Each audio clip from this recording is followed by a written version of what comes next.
When the news came out about Kayvon Thibodeaux being out for this week's game, I'm not going to lie, I was a little bummed.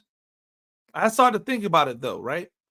If this team wants to get where they want to be, don't we have to figure out where the depth is? So injuries like Kayvon Thibodeaux and injuries like Malik Nabers should only show Giants fans what they need to know about how this team can prosper down the stretch.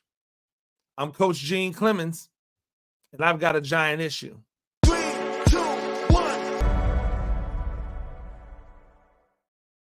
Ladies and gentlemen, welcome back to another edition of A Giant Issue. I am Coach Gene Clemons.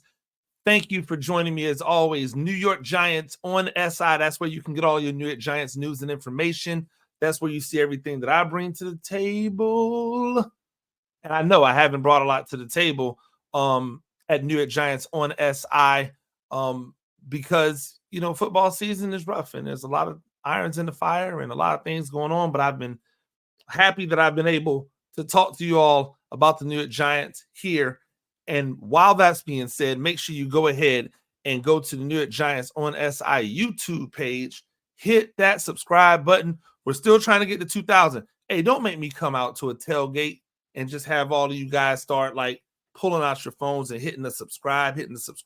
Because I guarantee you, if I came to a tailgate for the Giants, I'm going to see a bunch of people go, oh, man, I seen your podcast. Oh, I listened to your podcast. You know what? I know it because I look at the analytics and I appreciate it. But I would really appreciate if you guys would hit that subscribe button and come on along this journey on a regular basis. Again, when I was talking about before, the injury with Kayvon Thibodeaux is unfortunate, right? But this is football. And injuries happen. And the mark of a good football team is not how well you play on your first unit. It's how well you can support your first unit with your backups. I'm going to tell you a couple things that I've seen that have been encouraging, right? The thought process from a lot of people is that the Giants need secondary help. And while I can agree that the secondary hasn't been perfect, here's where I'll tell you that I like what's being built. Because everything doesn't have to be negative, right? I'm going to tell you, I like what's being built. When Jackson was out and Banks was out, the secondary didn't look inept. When Drew Phillips was out, the secondary didn't look like it was in trouble. That tells me that even if Deonte Banks doesn't become the surefire lockdown number one like they got like they got across the hall, right? And like they have in Denver and some other places, if he never becomes that level of a cornerback one, that means that your cornerback 2, 3, 4, and 5 are not that bad.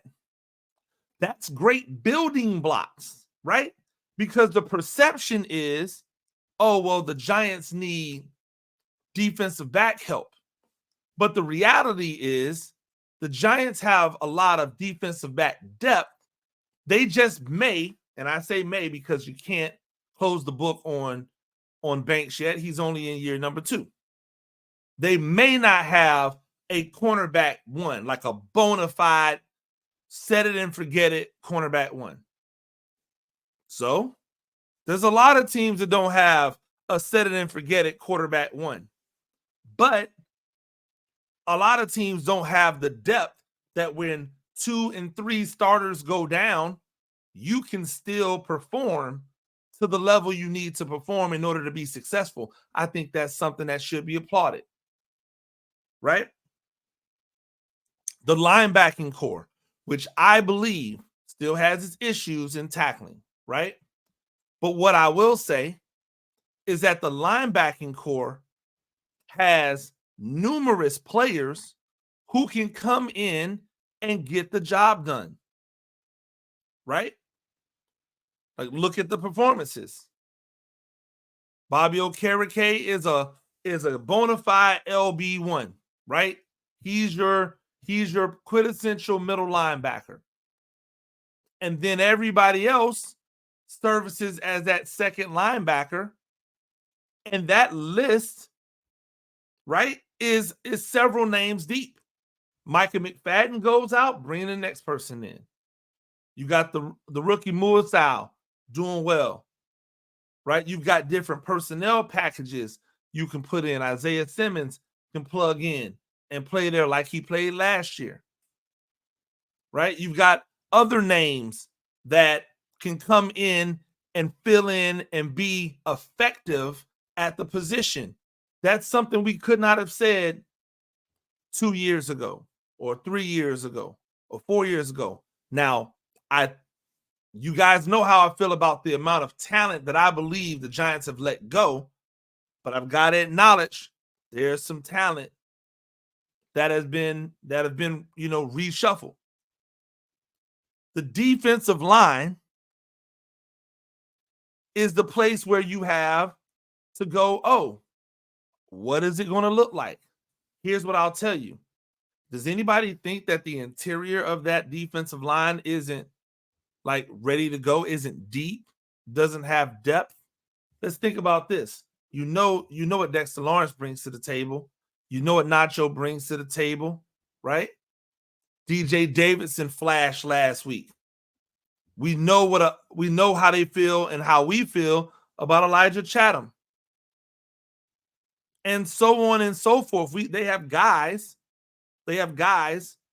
who can come in and be productive, who can come in and fill roles. Before Kayvon Thibodeaux was injured, people were singing the praises of Azeez Ojulari. Oh my gosh, he looks like he has that burst again. He looks like he has that spring again. Yeah, because he's not having to carry a full load. But that also means that he can carry a full load because we've seen him do it. So with Kayvon Thibodeaux out, Azeez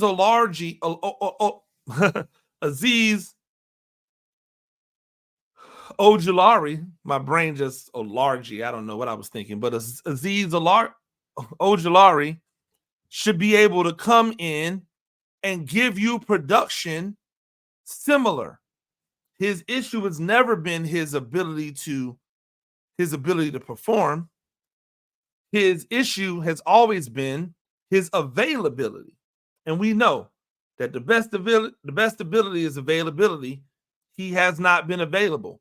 But it does not mean that he has not had the opportunity to do so. Right? Like, there should not be anything new to do. Like that, that's what he should have been. Right? That's what he should have been. That's what he should have had. That's what he should have done. So, like, looking at the opportunity to perform for Azeez is going to be big. Now the question becomes, who else is out there? Like, who's the next guy? Because it's not just good enough to have 3 guys who can rush the passer as an edge rusher. You need 4. You need 5. That's where you get into the depth of a team, and that's what we're going to find out this weekend for the Giants. It's definitely unfortunate that Kayvon is hurt, but I don't think it's a reason to rush him back either, because you want guys to be healthy. You want guys to be able to come out there and be full go. And so, like, this is where we get to see the depth defensively on the defensive line. Like, we see the safeties, right? You've got three guys that you feel comfortable with back there. You've got some other guys who are good special teamers. Like, there's a little depth on this team. There seems to be more depth that I gave it credit for, and we'll see how it holds up, right? We'll see how it holds up. Offensively, I don't know why everybody is like clamoring for Malik Nabers to be back. I thought you wanted nice things, right? If you have a Ferrari and the Ferrari gets like dinged up or whatever, you got to go let it sit at the shop.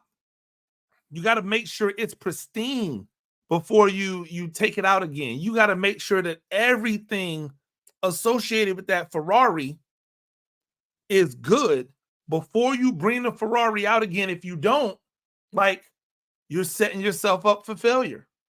Like, why would you want to risk it? Why would you want to risk it? If it takes him 2 weeks to come back, if it takes him 3 weeks to come back, what you've seen, right? And let me get on my Darius Slayton bag again. What you've seen out of Darius Slayton is the ability to play like a number one receiver, because he's been a number one receiver on this team in the past. So he's not doing something that's abnormal for him. He's not filling a role that he hasn't already filled before. He's just jumping back into the role that he was in the past. And what you have to hope, right? Because this is how you build depth. What you have to hope is that if it's going to be a tight end, right? If it's going to be Theo Johnson has to build on the game that he had last week. If it's going to be the tight end, if it's going to be a wide receiver, let's see another wide receiver emerge as the number 3, while Darius Slayton operates as the number 1, and Wan'Dale stays in his number 2 wide receiver bag on this team. Let's watch how this develops, because that's when you know that you're developing depth. That's when you know that you're developing bodies beyond the ones that everybody knows.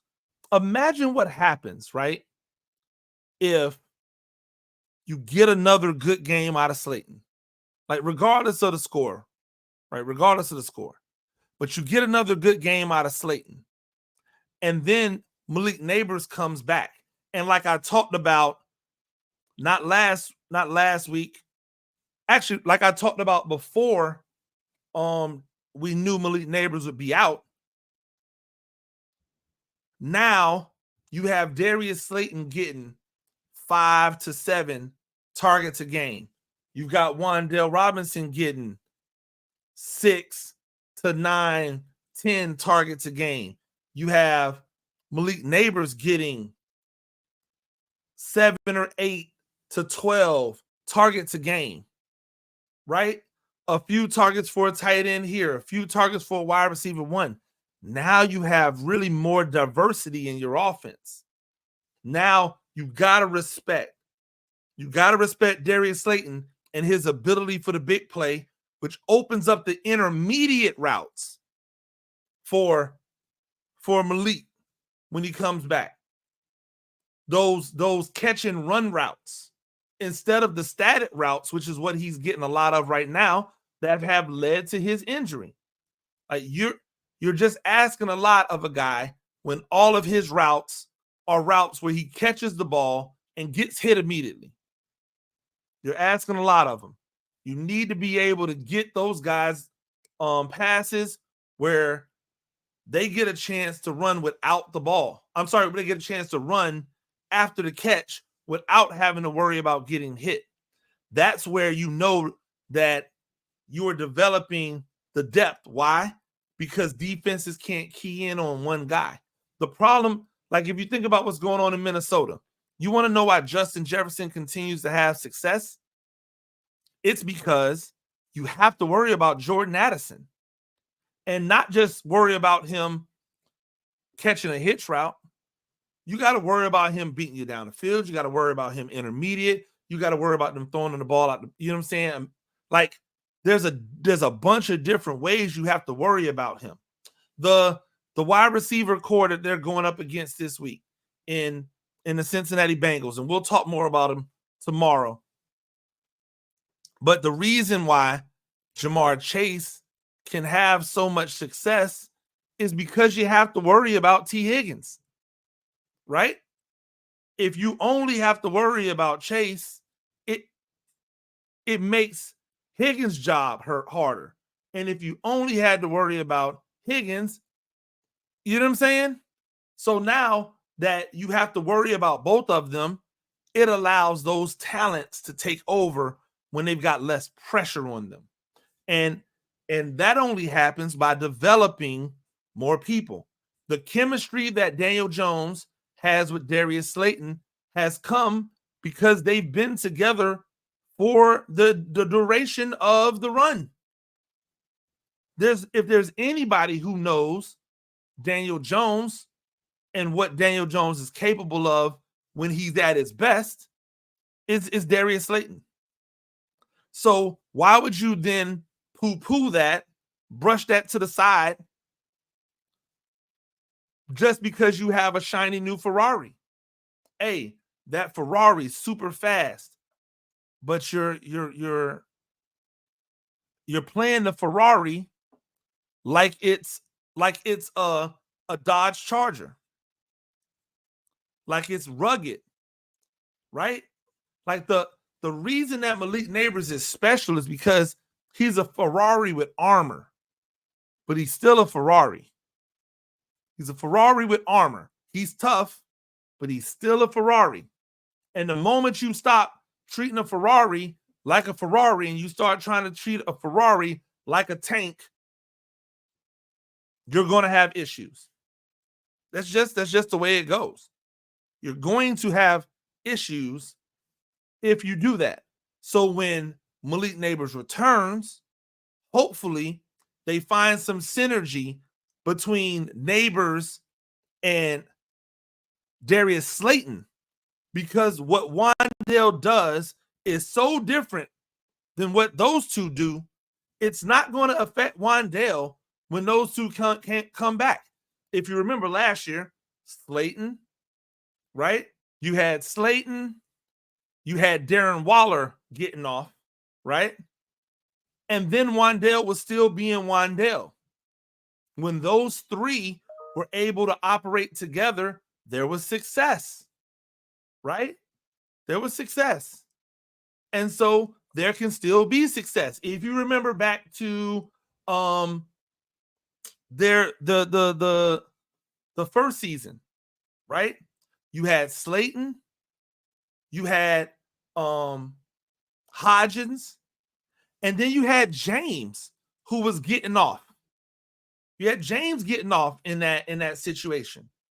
It can be the same with Nabers and with Slayton and with Wan'Dale, but you gotta like commit to still giving Slayton targets when Nabers is back. It just can't be feed Nabers all the passes. And I think if they do that, the offense is going to be better because of it.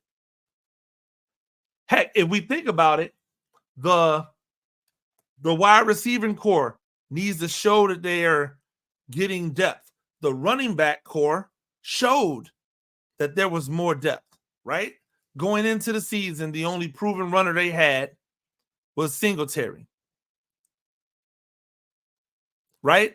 Going into the season, the only proven runner they had was Singletary. Singletary goes out, in step Tyrone Tracy Jr. He has a lot of success, but not just that. Eric Gray had success as a pass receiver, as a receiving back. So not only and we know that Tracy Jr., his thing is supposed to be receiving. So the fact that they didn't even unleash Tracy Jr. as a receiver, but they unleashed Gray and got him more involved in the passing game as a back, that shows that there's depth, right? That shows that there's depth in the backfield, right? That shows there's depth in the backfield. So we've got questions about the receiving core because We don't know what they're going to do when Nabers comes back, but the fact that Slayton came in and was able to fill in is a good sign, but we need more, right? If I'm a coach, I'm saying we need 4 to 5 dudes we can rely on. We know that there's no depth at quarterback. It's Daniel Jones, and then it's the others, right? There's Daniel Jones, and there's the others. On the offensive line, right? Jake Cubis looks like a great developmental guard. And then there's the big jewel that has a question mark on it in Evan Neal, who, if nothing else, you have to feel good that if there was something that happened to a tackle, you're coming in with Evan Neal and not some dude off the street. You have to feel good that if they really had to go into their bag and put somebody in at guard, I'm trying Evan Neal out. Right? I'm trying Evan Neal out. So the offensive line, possibly with more depth. So I think, and then we've seen people making plays on special teams, right? So I have to give a shout out. I have to give a little bit of a salute because it's more depth than I thought this team had. And I don't want to be a prisoner of the moment like some of y'all are talking about, oh, well, you know, Daniel Jones is definitely going to be back for year 7. And,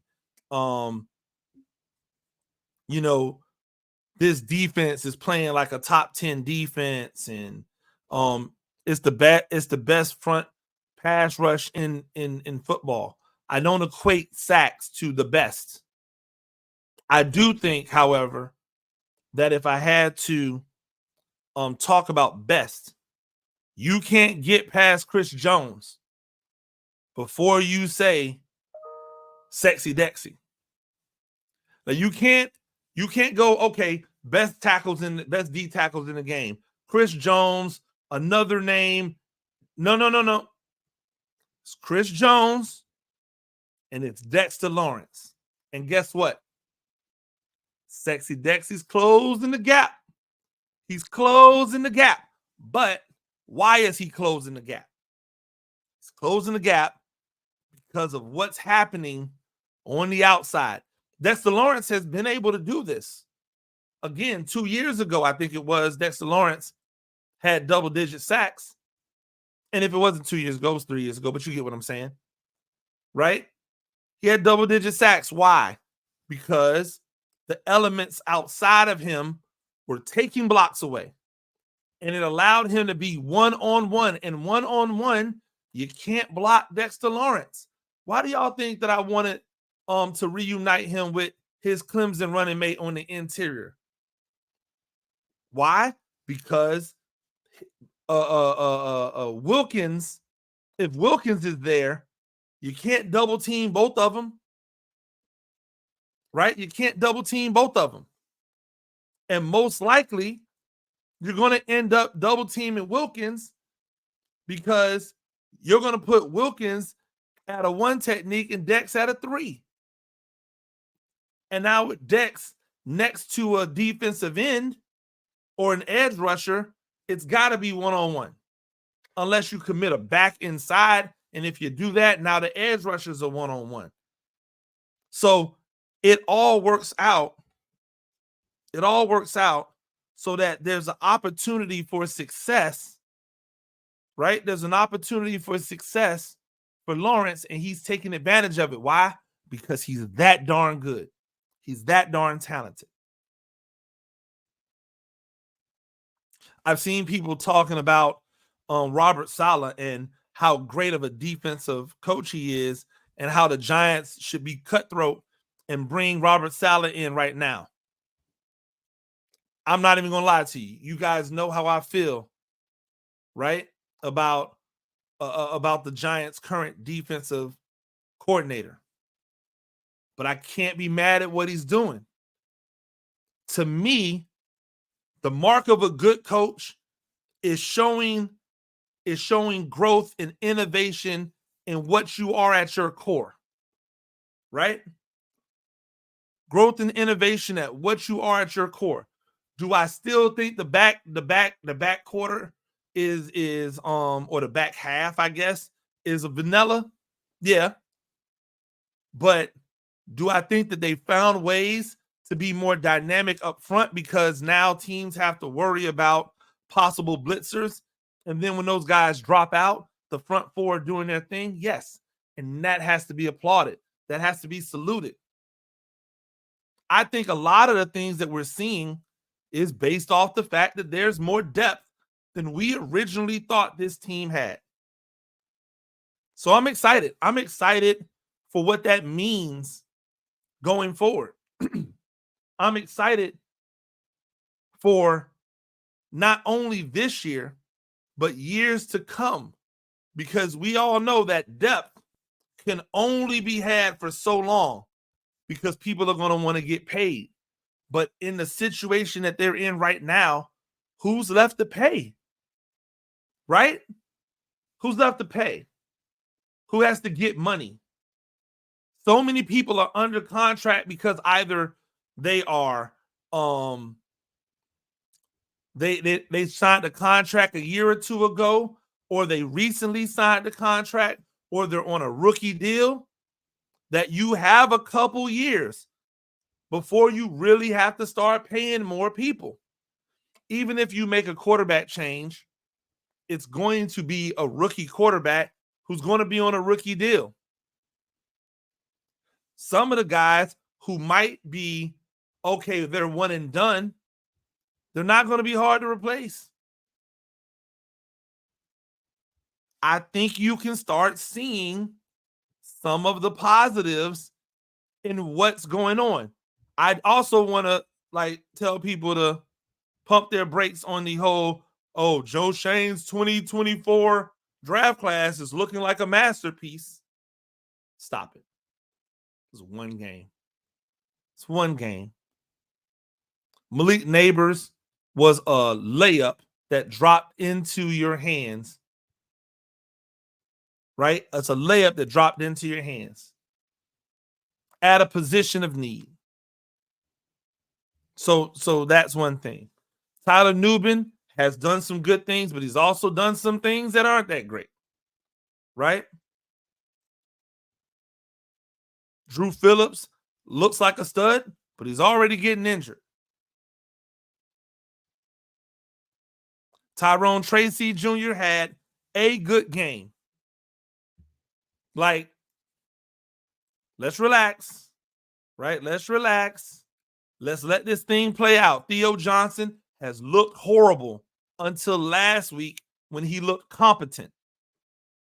It wasn't like he went out there and got 8 catches for 85 yards and a touchdown or 7 catches for 77 catches for 85 yards and a touchdown, or no. Come on. He's looked bad until last week.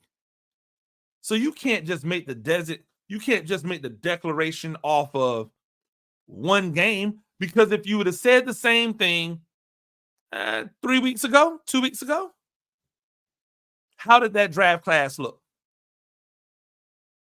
Right? If you said that after week 1, when Malik Nabers didn't have a good game, how does that draft class look? So we'll just pump the brakes. But I will say it's trending in the right direction. It's trending in the direction that you want to have things trending, right? If you have a team and you're clearly rebuilding while trying to be competitive, which I have long said shouldn't be an issue, right? Shouldn't be an issue. You should be able to do both at the same time. And we're seeing that the Giants feel like they can do both at the same time. We just want to see it keep going. Make sure you join me tomorrow.